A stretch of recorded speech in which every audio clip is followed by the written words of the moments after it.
What if the final prayer meant to save your soul was the very thing that sealed it forever? Some cases aren't closed because the evil is gone. They're closed because no one survives long enough to speak. Tonight's story follows a case the church tried to erase, a ritual never meant to be completed, and a warning the Warrens themselves refused to record. Stay with me, because once the last rites begin, there is no stopping what answers.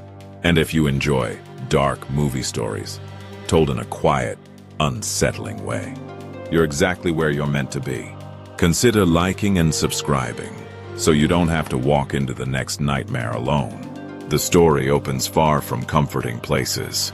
A remote New England town, the kind that feels frozen in time, where churches outnumber houses, and everyone locks their doors before sunset. Ed and Lorraine Warren are older now, slower, carrying the weight of decades spent staring into things that stare back. They've promised themselves one thing: no more cases. But when a letter arrives sealed by the Vatican itself, that promise quietly breaks. The message is brief. Urgent. A family isolated on old farmland. A priest missing. And a request no exorcist ever wants to hear. Prepare the last rites. Not for the dying, but for the living. The house that refuses silence.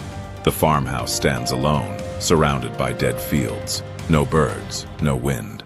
Just a silence so heavy it presses against the ears. Inside lives the Hale family, a mother barely sleeping, a father slowly unraveling, and a teenage daughter who whispers prayers she claims she didn't learn. At night, the house creaks, not from age, but from movement. Lorraine senses it immediately. Not a presence moving through the house, but something already rooted within it, and it's been waiting. The missing priest. The local priest was the first to intervene. He never returned.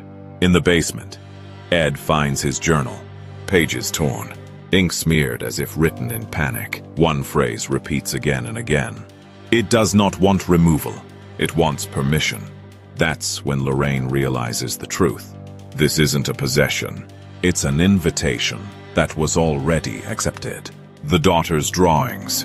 The Hale daughter begins leaving drawings around the house. Symbols, circles, a figure kneeling, not in prayer, but surrender. When asked where she learned them, she simply says, "They showed me how." Every drawing ends the same way. With a doorway, always open, never empty.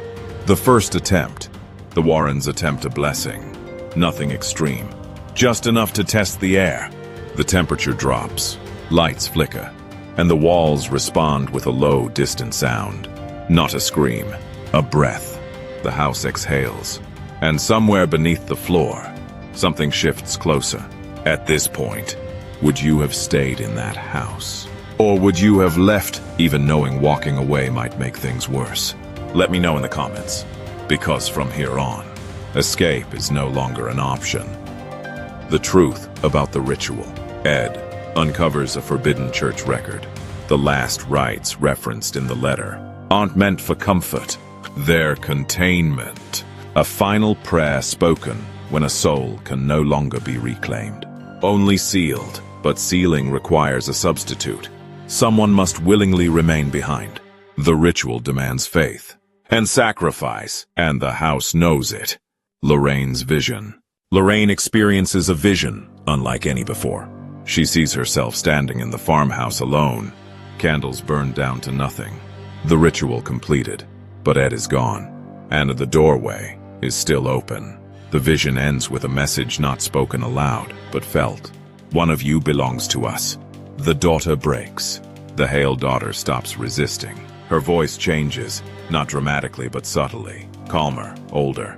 She begins correcting prayers, finishing sentences no one else started. And when Lorraine asks her what she wants, the girl smiles softly and says, "To be finished." The ritual begins at dawn. Candles line the basement, symbols etched into concrete. No shouting, no chaos, just quiet resolve. As the final prayer is spoken, the house reacts, not violently, but reverently. Walls stop groaning. The air stills. And then, The truth is revealed. The ritual was never meant to expel the entity. It was designed to bind it to a soul strong enough to hold it. A soul already marked. Lorraine realizes too late.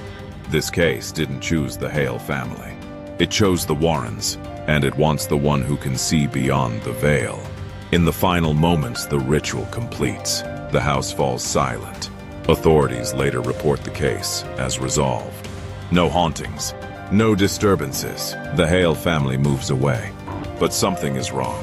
Lorraine survives, but her visions stop. Completely. No warnings, no whispers. Ed realizes the truth, hidden in the church's records. The entity didn't leave. It was sealed behind Lorraine's sight. Her gift was the doorway, and closing it cost her everything.